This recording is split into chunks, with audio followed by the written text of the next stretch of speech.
Hey everyone, this week we are going to start an experiment where we're going to compare the germination rate of stratified seed to non-stratified seeds. So we're going to be able to say, is the stratification process really worth it? Do we actually get more consistent and a higher rate of germination from seeds that are stratified?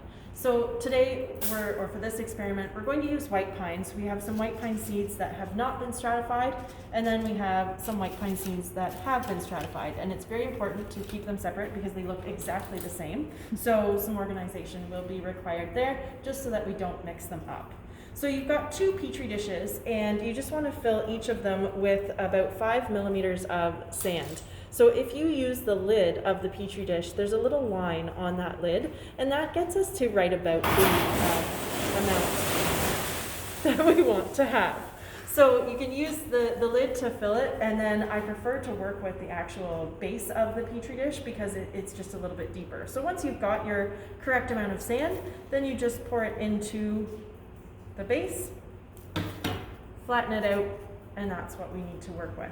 Now we do need to add some moisture to this. This is dry sand, and seeds need moisture in order to germinate. So if we don't add any water to this, then it's just going to delay the process. So we're just going to add water very, very carefully because we will quickly reach the point of too much water, and if we do that, then our seeds are likely to mold. So that's the main thing that goes wrong with this experiment, is there is too much moisture added. So I'm going to add moisture very carefully. I'll try not to add too much. If I do, then you can see the process for taking it out of there. But basically, we don't want any pooling water. We want the sand to absorb everything, and then we don't want any water sitting on top. So we've got a very tiny bit of water sitting on top, but this is what we're aiming for. So that's going to be one of our dishes, and I've labeled our lid. So we've got our names on here. We've got our start date, our species, and whether it's stratified or non-stratified. So stratified, everything stays together. Non-stratified, everything stays together. So we'll just add this water to this Petri dish as well. Give you another example. If you have a spray bottle at home, that's a good way to add little bits of water. So we don't want to see any water pooling when we tip it. We can look underneath and see that there's no dry spots.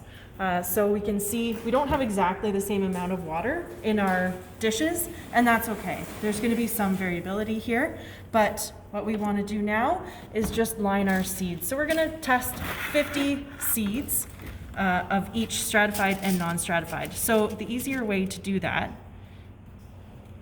rather than count out all 50, is to just establish a grid. So I'm going to do 10 seeds across, and then 5 seeds down.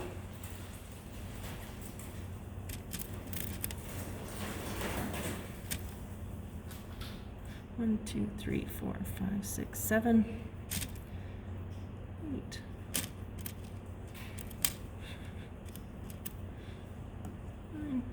If you have tweezers, this is easier. If you don't have tweezers, you'll just have to very carefully place them in the dish. 2, 3, 4, and 5. So what I'm going to do is just fill this in, and then we'll show you what it looks like when all of the seeds are loaded. 3. Okay, so we've got our 50 stratified seeds and our 50 non-stratified seeds, and we're just going to put the lids on them, and the covering isn't as important as just being able to keep track of which is stratified and which is non-stratified. So now we just want to give them a dark area where they're going to be able to retain the moisture in that substrate, and we're going to leave them alone for 3 or 4 days, and then we're just going to check periodically. Once they start germinating, we'll see a little root radical poking out of the end where the seed coat opens, and once that happens, we should be checking them every 1 to 2 days because the germination will happen quickly at that point. So that'll just allow us to see at which day we're getting a lot of germinates. So we're just going to cover it, keep them dark so that the moisture retains, and forget about them for a few days And then once they start germinating, like I said, we'll be checking them more frequently. We'll just make sure that the moisture is retained at that point.